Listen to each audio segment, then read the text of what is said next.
So all of us are still covered.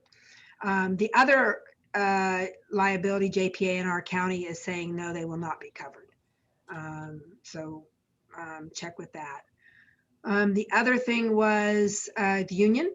Our union, we only had 2 teachers concerned about that, that wanted masks, and their concern wasn't for them. They were more concerned that they didn't want to go back to distance learning. They didn't want the kids out for, us to go backwards. And then I had 2 classified members. But none of them are going to put up a stink based on what the board said. But before this, once they emailed me their concerns, I've had long conversations with them. They were able to be heard. We've had conversations after, like, what does this look like for you? What do we need to do? But we've been doing this all along, this whole thing. So like I have a question and answer with the superintendent and principal about every 6 weeks, and we record it and we put it on our group. We have a Sundell group page. And so we've been hearing this all along. So we've kind of made a community of not just with parents, but with teachers too. Let's hear what you have to say. And then my board will ultimately do what they think is best for kids. And so I gave them all the possibilities they could do with all the different things that different boards have decided. Eldorado's, I had already had Eldorado's. I had Wheatlands, I had one of our other small school districts, and then another big school district, all the things that they had decided. So it's everything from, we're just gonna wear a mask, get over it, move on, to we're gonna be rebellious and we're just flat out not gonna follow CDPH guideline, which is kind of what they said, but they said it in a better way that has us, our liability, and our lawyer likes it a little bit better. So, but I had to find a lawyer that was willing to do that. And I went outside of all of our realm. So American Freedom Alliance funding is the lawyers I'm talking about. So Lozano and Smith, AALRR, and then another one, cautioned them against making that decision, just so you know.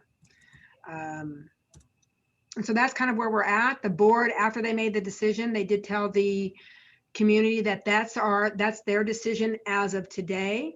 But if we had more cases, if things changed, that could change. And so all along this whole thing, we've been saying, as of today, this is decision. As of today, this is decision. So we've kind of got them used to that. So as of today, this is our decision. If we get an increased case in a class or on our campus, then we will spend more time enforcing it.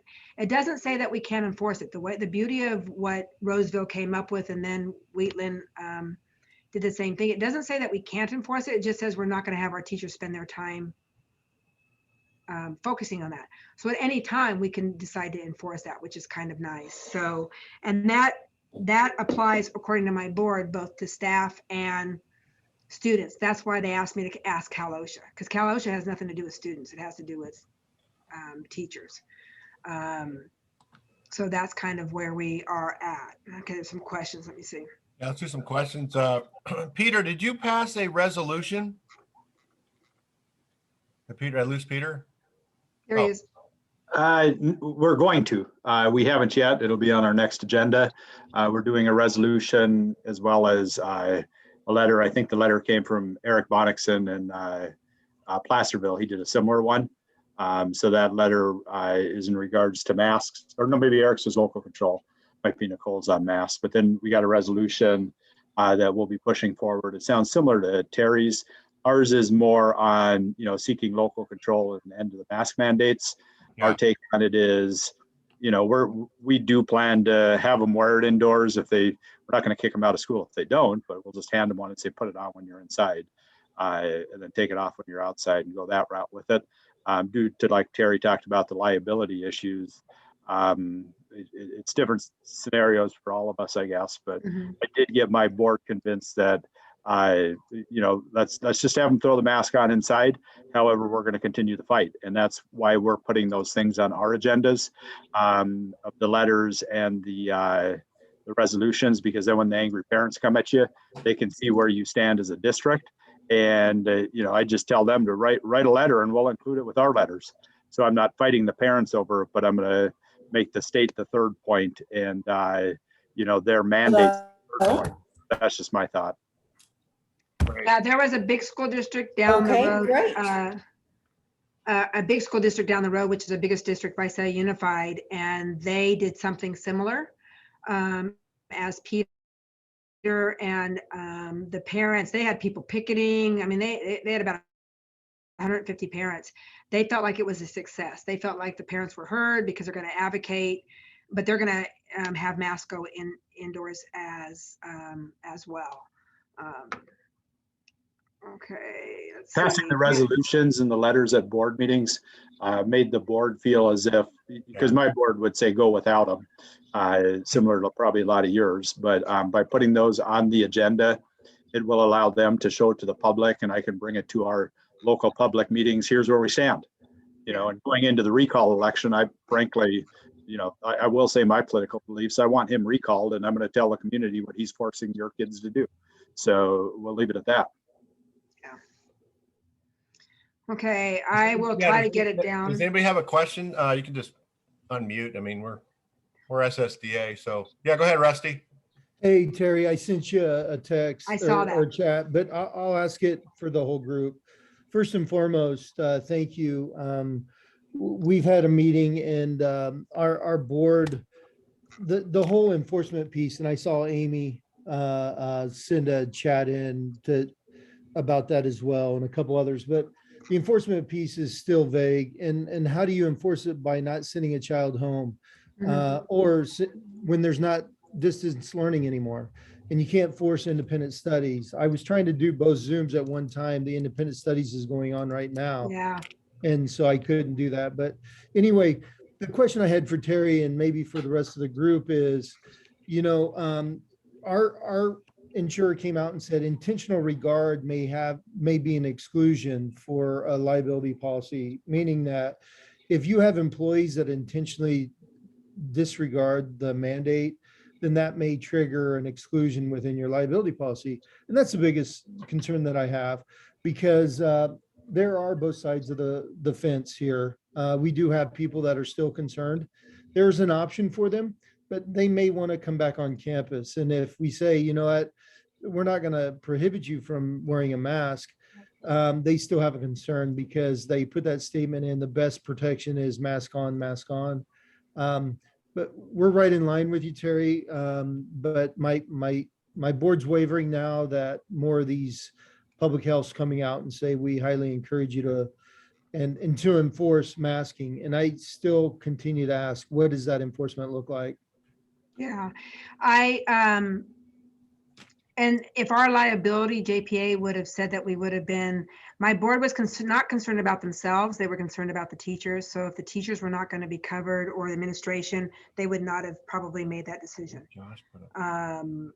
But because our liability did, which also could change as well, right? So if that changes, and I actually have it in writing and by phone. So, so that was very important to them. They weren't as worried about Cal OSHA because Cal OSHA is just a fine. And they were not concerned. Well, because one of the things is when your teachers and you as administrators take the oath of office, one of the things is that you will follow the laws and regulations, right? That's one of the things that is said. And so you could actually have your credential revoked. So if you're in a situation where you have people that are adamant about masking, I do not, but if you did, I mean, I don't have it from my community at all. So if you did, then they could go after you professionally and you would not be covered, right? So I had to look that up as well. And so the way that this is written, I assume Roseville's is the one that did it, was brilliant about the way that it was done, is that it still encourages following the law, just not the enforcement of it. So that protects, according to lawyers and more than just the American Freedom Alliance funding, is that will protect the teachers. And so the board was, those were the two biggest things they were concerned about. Oh, well, the three. There was one was protecting the staff and protecting the staff and also getting their views as well, not just parents. Would we be kicked out of our liability or would we be liable? And then what actually is the truth about the rates here in Tulare County and our school district? So those were the three things that were the big things with them, that had them decide that. And I think because that helped our staff. I'm not saying that I don't have staff members concerned, but the concern is more of just doing the distance or the independent study for kids that are quarantined or whatever that is, and or having to go back and do, we just got our kids back, so we don't want to go back out. But my liability will keep us informed. So if that ever changes, the board will have an emergency meeting and also probably change and be a little bit more strong on, probably do one of the resolutions that Tori or El Dorado did with all that in there and go that route. But the parents and the teachers are aware of that because they said that ahead of time. Okay. So Tori, we're supposed to take an oath or sign an oath when we get our job. It's the ed code. We have it in a board policy, but it does say that we need to follow all laws and regulations, and if we don't, you could actually lose your credential. So that is one way you can lose your credential. The thing is that means that, how many of us that means that they would have to go after. I just don't. And I think my board is practical, so they think about that as well. And for my board, the fact that Roseville and Wheatland had already done that, that's already two school districts that had done that. So that's that school district, then ours. And then if others are doing that, what are they going to do? They weren't worried about the financing, but we're in really good shape financially. And like I said, you have to remember that every year my parents raised $250,000. So for field trips, they bought computers, our sports, we have an ag center. It's just, so I'm in I always tell people that the way my board did it was a good way of doing it, but I'm also in a different situation. So even in our own county, I have a small school district that has just a really troublesome union. They just want to picket everything. I have another small school district that has two people that lost members, whether it was to COVID or they just had COVID. So she's got a different situation. And so I think, saying that we're advocating for local control, that's kind of why we're all in a different situation. And what may work for me may not work for somebody else. And I'm not advocating one way or the other, mask or no mask, right? Sometimes I wear it, sometimes I don't, but we're just all in different situations. And for us, I don't know whether cohorting and distancing and mask, which one of those things worked last year, or it just wasn't a big thing here. I don't know. You also have to remember, I do not have a large unduplicated count. And,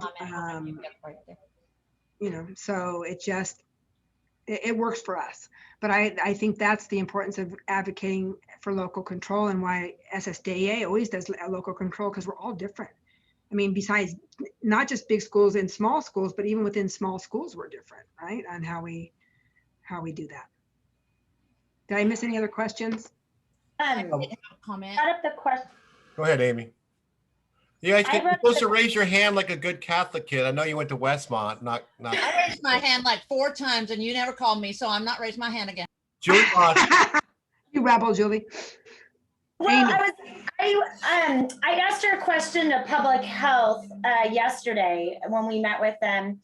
What happens if we don't wear masks, right? What is the fine? What is it? And their response for Santa Barbara County was, look, we're not out to get anyone. We're going to look to see at the rates. If you have positive rates on your campus, then that's going to be a red flag for us to check out what's happening there.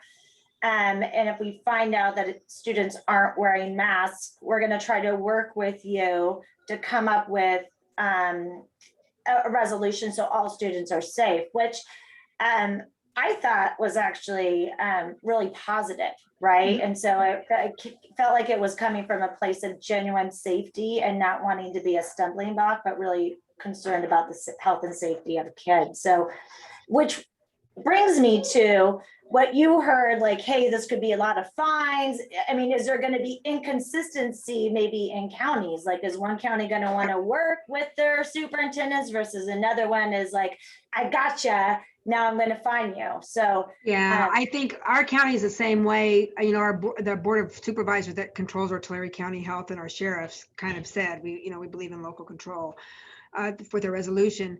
But before we had a small school outside Creek that never shut down, kept their kids there the whole time. And they made the news and everything, but the county health department worked with them. So they never shut them down. They were never financially penalized. I don't know I don't know the counties around, but I have yet to hear a county come in, health department, and shut them down. I think they probably would. Even Emmanuel, that was a private school that came down, everybody seemed to want to work with them for more. The big penalty comes from Cal OSHA. That has actually nothing to do with kids. It has to do with your employees.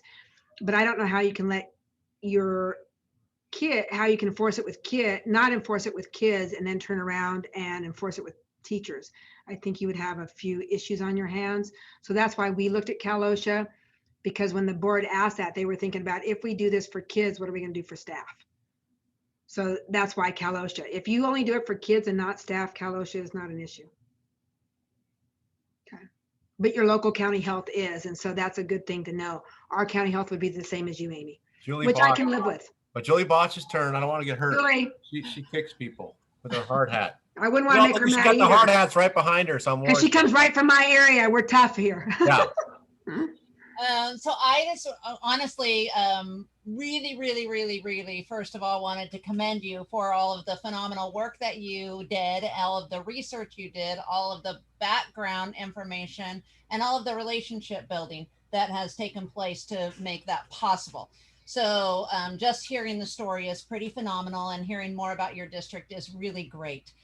Couple of key things, takeaways for me, because honestly, in our county, we had a big meeting yesterday, and there weren't a lot of people that were like, yeah, my parents are coming to protest. Well, my parents are, and my parents don't protest anything. And they have been blowing up social media here lately. And so I've been on the phone with the board members every day. But the key takeaways, really important things that I really appreciate you sharing, because it does matter. Because so first of all, we're in CISC, and they have said that they will not cover us for liability issues. And then of course, knowing that you went out and found different attorneys, that's really valuable. And then of course we are very near. So my parents were like, no, in Tulare County, they get to make their own choice. And so having the background information to be able to share the information is really valuable to me. And for us, we have basically said that, we're following the guidelines as far as masks being required indoors, but, and I'm not going to put this in print, although I guess it'll be recorded. I told the parents, just like we did last year, the students all have shields. And if they're sitting at their desk and they're, behind their shield, and we're taking other precautions, then we're not requiring them to sit in their classroom for 6 hours and wear a mask. And we're not policing, but we have had some parents who are really, they're planning a rally. They're planning to storm the board meeting, and we'll see what happens, because that never happens here. But we're in the area, Julie, that is McCarthy, Devin Nunes area. Those are our representatives up in the U.S., and we're very probably very anti. I'm not saying us, but our families tend to be very, very anti-government involvement, right? So local control to its purest form, and so, you got to take that in consideration too. And it's hard for a board or a superintendent. Our job is to do what's best for our kids. And sometimes it's not a popular, decision, not even with your fellow. I'm telling you, for the first time, my fellow superintendents are not happy with me. I've been spending all day yesterday and today on the conversation with them. This didn't happen just overnight. And I appreciate, Julie, that you sharing that. We have developed a culture over years of making sure this isn't the first time this has come up. I mean, you would have thought that the sky fell down when we were going to change our curriculum for family life education, and it was going to be a, Exactly. look like real body parts, right? For, that was like a major deal. And we were going to talk about HIV. It was a major deal. We still did do all that stuff in that particular incident, but I just think that this group is just a little bit, that's kind of where they fall. Like Devin Nunes's wife is one of my employees. And so my board even took that under consideration. How's this going to look for her? How's that going to be for her? If that gets out. So Hey, I think each one's different. Terry, we have a couple other questions. Rusty? So let me give you a couple up from Joseph Wolf. What exactly did you ask liability concerning teachers? Will they be protected if they do not wear mask? Yes, if a kid got COVID and went home and somebody died, then my teachers would be covered from being sued. Okay. And I think Scott has a great question, because this is trying to think. Does the term student safety mean we are ensuring no child will get sick? Is that our Amen. responsibility? How do you trace that? How do you know it's the school and not YMCA or kids playing soccer somewhere? So that's a good question, Scott. And what do you think, T? Well, you can't really answer that. And actually the rights are on, if you want a parent that wants to make a deal, the rights are on their side. So the big deal would be transmission rate, and using your stats. But bottom line comes, you cannot, unless you want to do some digging, you cannot prove where somebody got it from. So that's when your lawyers, come into play. And I would make sure that you have lawyers that are going to fight for your side. And what is their rate of winning controversial type decisions that usually go the other way? Yeah. Right. That's why I came up with American Freedom Alliance funding. So that's good. And I think Josh is right. I mean, it's tough to get insurance, period, now with all the wildfires, and pandemic's probably no easier. The only thing I would say is you can always buy insurance, but it's going to cost you millions of dollars. So insurance companies are really skittish right now. So, and some liability insurances are not covering these type of diseases. And so the fact that CISC and mine, the 1R, if you guys have it, some of them aren't even communicable diseases. That's what I wanted to say. So you might want to check with your liability if they even cover that at all. So that is a big deal. And I believe at the county soups got information where somebody had, Tim Heyer, my county super, is just telling me this before I get on this.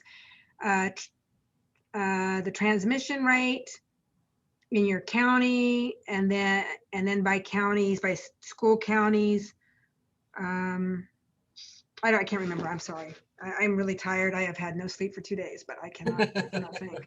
But the information was really good information. We had gotten it anyway, but it was really good information. It's kind of like what Tori put in her resolution. Yeah, exactly. Anything else? Rusty's right there. Oh, good. Hey, so Tim, I sent you that matrix because I tried to make sense. I didn't send it to everybody. I didn't know if it made sense to you. So if it makes sense to you, other people will I'll probably send it out. make Sure. sense. But with all three agencies, I had to make sure that I understood it. But and use it. If you say, hey, there's some flaws here, please get that information back to me, because I want to use it as a tool, as a quick glance. But Julie, I want to thank you for bringing up our take is, and Terry, this is what I'm hearing you say. It's still a mandate that all students wear masks, and employees for that matter, in schools. The enforcement piece is what is the hard part, because the one enforcement piece, and if the state says, well, you can still send a child there, they changed it where distance learning, we had an option where you say, okay, you go to distance learning, and they didn't have a choice because they weren't following the rules when they were on campus. Independent studies, you cannot force that on a child. Right. And so it's voluntarily. That master agreement cannot be forced, to my understanding, the way I'm reading the SB 130. So Julie, you brought up a point that we agree is that we offer them a face shield with a neck drape. Haha, that's not going to happen because parents are saying, I'm going to sue you if you put anything on my child's head. And then if not, you put a death shield. And so we put that out there, and I had a parent saying, I'll sue you if you put a death shield in front of my child. And I said, your child had a death shield all last year. So go ahead and contact your lawyer. And they haven't contacted me yet. But I mean, I think we are showing due diligence based on what the state has given us. If we put a death shield in front of a child, we're still protecting them. And Scott, I love your comment about, you know, the whole definition of child safety, what that means. Because before the COVID pandemic, I had about 20 different kindergartners out about 3 weeks one year of the flu.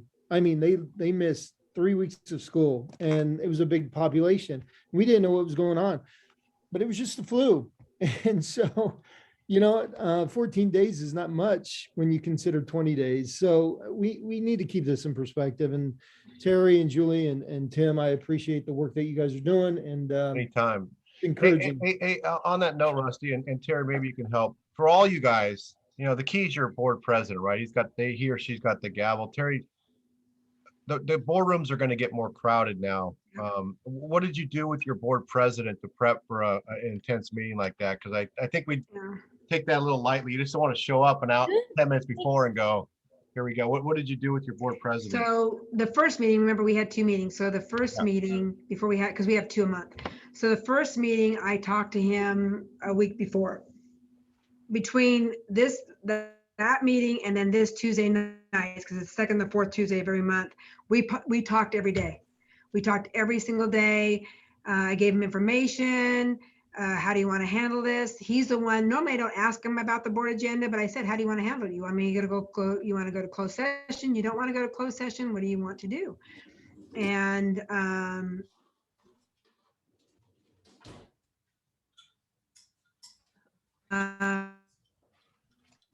as much as I like what they did, it would have been easier for us if they would have started with masks, because if we ever have to go back to masks, that's going to be harder than, you know, taking them away later. But I think that they made the right decisions as far as in their mind what they thought was best for kids. Now, you know, will that stay the right one? I don't know. But we talked on a regular basis, and I have. Uh-oh. Terry froze. Do we all freeze or just her? Am I frozen? Hello? What happened?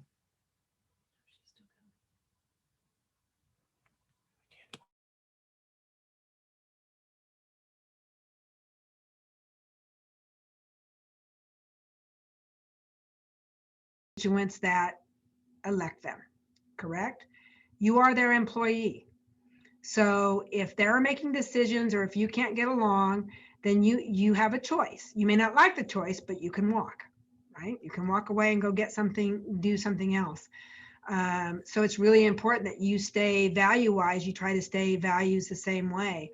But ultimately, let's say I truly didn't agree with what my board did. Then either I could stay there and live with it and do it, or I could make my decision to try to move somewhere else. I happen to be in a really good spot, in a really good place. I always call it Disneyland. You know, I'm glad to work at Disneyland. But we see eye to eye on a lot of things. So that works really well with us. If not, and you can't move them, and you are philosophically or morally on a different level with them, I would say it's time for you to look for something else, because it really shows in times like these. This is when it really shows, or like in negotiations or any of that. And I don't think this is over. I think this is the beginning of it. I think vaccinations are going to be next. I think critical race theory is also going to be on there. And I think the whole gender thing is going to be on there. No matter what side of it you're on, I think all those things are coming up. I think this is just one step. So if you guys can get a process going now that works well with you, to get something that you guys can work with, then, you know, you just got to stand firm on that. And we got to all realize that when we're saying local control, the reason we're saying that is because we're all different. Even on this right here, we're all different. Yep. And so it just has to work for each one of us. The better prepared you are, I will tell you that my board thanked me over and over for giving them that information and having that information for them. Yeah, Terry, Yes, Amy? I just got, as you were talking, our employee and student COVID exposure matrix. And, we're a district, like many of us, where none of my parents are wanting independent study. I said, we're not doing it. Sent out a survey. Our county office said, you could, any parent wants to go, maybe they could go to Buellton or an Orchids program. So based on this matrix though, right, our students can only do independent study for 15 days, right? So, and a student gets exposed, this is going to get so messy, right? And they have to quarantine for 10 days. Think about the districts that aren't providing independent study. Now we contact county office, say, get this kid into our program. You have large cohorts. Do they have space? We're not doing remote learning. What do you do now with the teacher? I mean, there's like multiple layers that I think, as I'm looking at this, and they're still trying to figure out, that make the whole independent study thing even more unrealistic. And to implement when it comes to really what does this look like? We're not doing cohorts, but now we have kids in after school programs. So, the whole Well, close contact thing.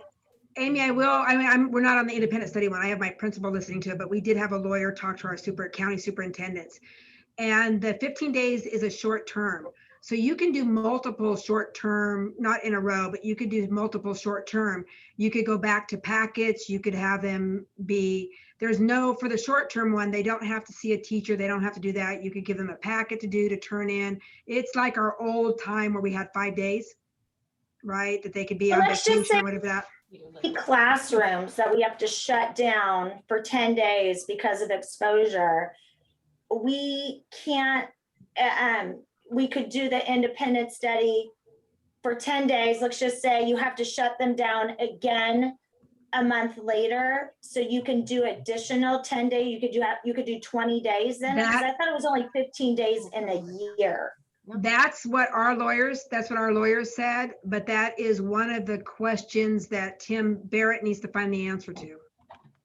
That one's going to be really essential, right? Yeah, because we ask that same questions at superintendents, because since you can come in and out of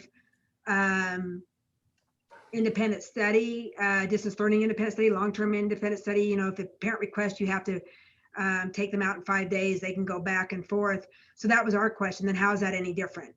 According to them, you can do that, but we didn't write our policy that way. But according to them, you can do that. But they're supposed to find out. But that would be a good thing for Barrett to find out. And sooner than later, because you can imagine how this is going to be with our teachers' unions, right? So all of a sudden, surprise, you're going to have to teach both in person and independent study model. Like, that's not going to.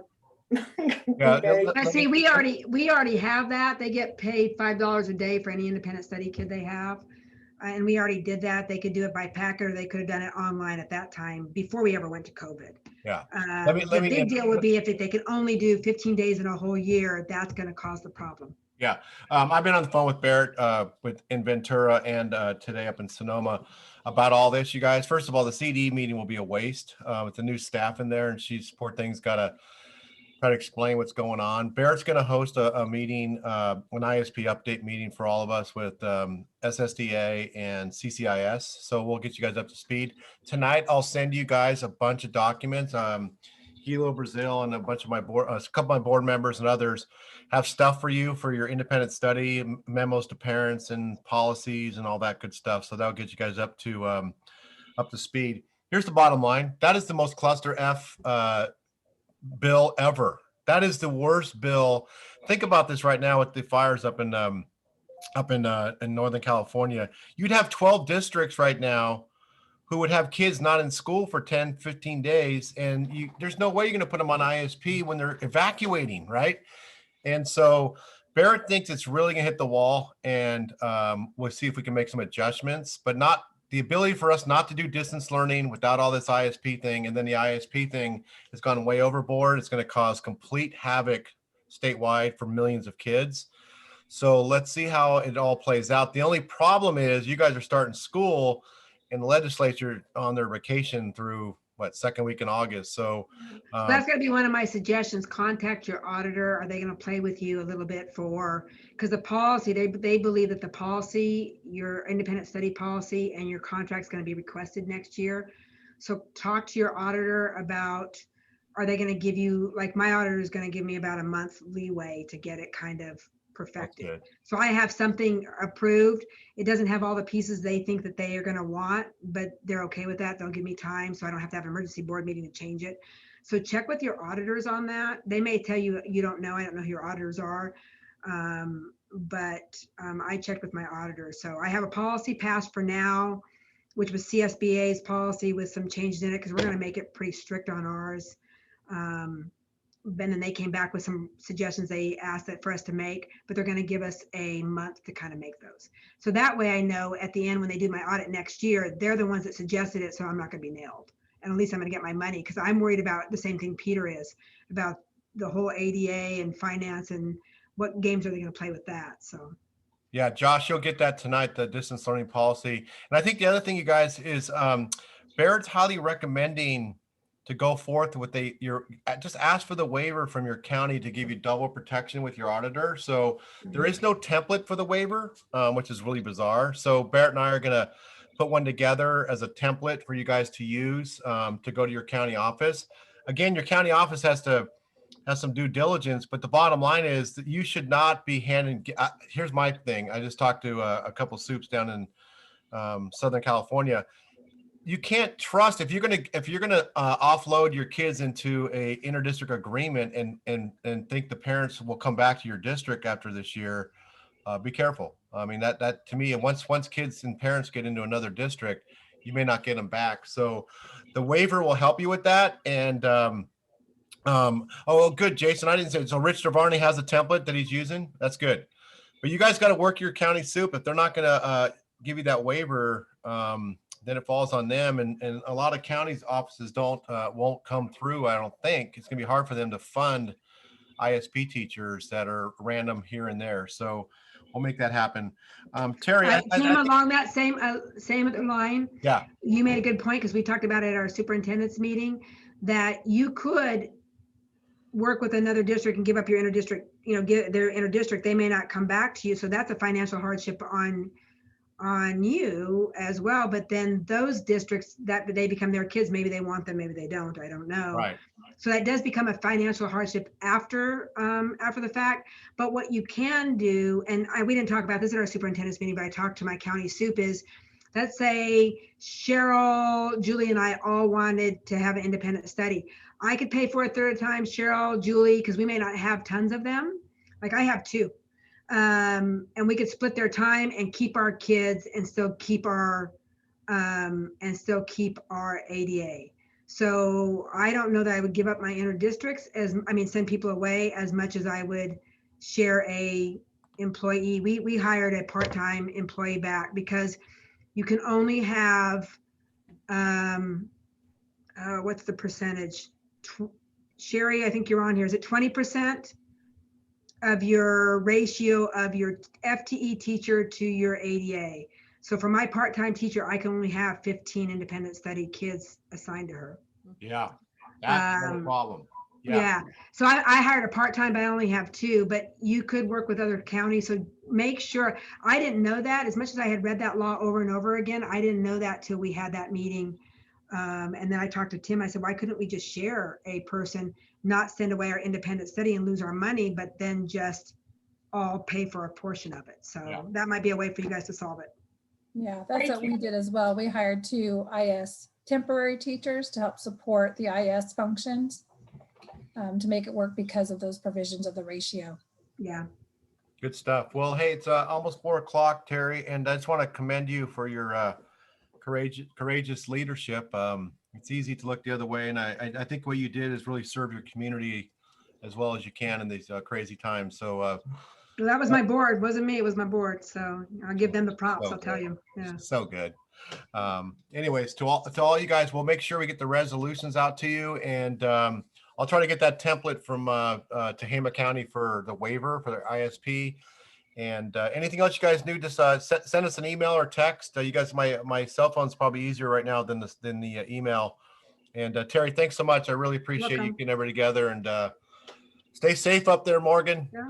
Don't smoke too much smoke up there. You know. Yeah, really. Uh, Be safe. hey And Morgan, don't hesitate to Morgan, how email bad me is or call it? me. How bad is it up there? Pretty smoky. Actually, today we've had blue skies. So I'm blowing in Yay. somebody else's backyard right now. So hopefully it gets put out, but it's looking pretty rough. So been a hard year so far. Prayers are with you. Yeah, Definitely. well, prayers, totally, exactly. Now that's a real issue you need to deal with, not the rest of this. That's right. That's right. Well, thanks, you guys. CRAP. Have a good night. Good job. Thank you. Thank you, guys.